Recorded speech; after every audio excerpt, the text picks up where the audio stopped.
ماجد بیزی جودکارێکی ji gundewarê Qamişloyê piştî êrişên Tirkiyeyên serbinêsaziya herêmê û alûziya Sûtemeniyê ev salek berî daye panelên tavê ji bo avdana zeviyên xwe yî genim.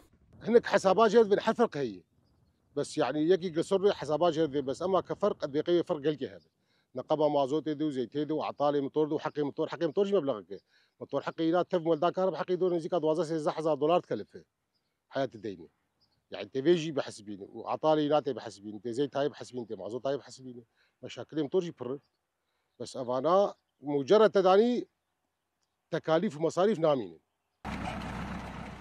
زیدبونا لیچونین افدانê beramberî hilbirînên kêm bû sedema dilgiraniya gelek cotkaran ji çandiniyê. Ji aliyekî ve bêkarî zêde bû û ji aliyekî din ve sektora çandiniyê zirar dît. Li başûrê Hesekê piştî birîna herikîna ava çemê Xabûr ji aliyê Tirkiye ve mînakek zelal e ya vê qeyranî ye. Lê avdana bi enerjiya rojê çareseriyeke ji krîzê re peyda kir. Rêxistinên civaka sivîl armanc dikin ku mînatên serkeftî li ber çavê cotkarên herêmên wêrankirî peyda bikin.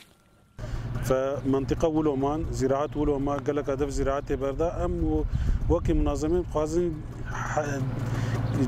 يعني شارك جوار ببين ديسا شقر زراعتها خبكن وزراعتها خبجيبين دريا فان بيرار سرطاق الشمسي بزیدبونا daxwaza li ser panelên tavê firotina alavên enerjiya rojê bû derfeteke kar nû ji bo bidehan bazirganên herêmê. Arif xwediyê kompanya Jinko'ye mehane nêzîkî 500 panelan difiroşe. Ev yek zêdebûna bikaranînê nîşan dide. Em baqsala dine wan û îku imkana xwe ji tinene em wan re terkîb dikin, cihaz dikin, hêvûm heta faturê wan tê. û eqbaleke pir mezin li ser taqê heye yani. Yani em karin bi vir heta dimehedin, yani heta piştî musîmê vê meşarîyê xas tên manatiqê cezîrê vê gişkî taqa şemsî bê.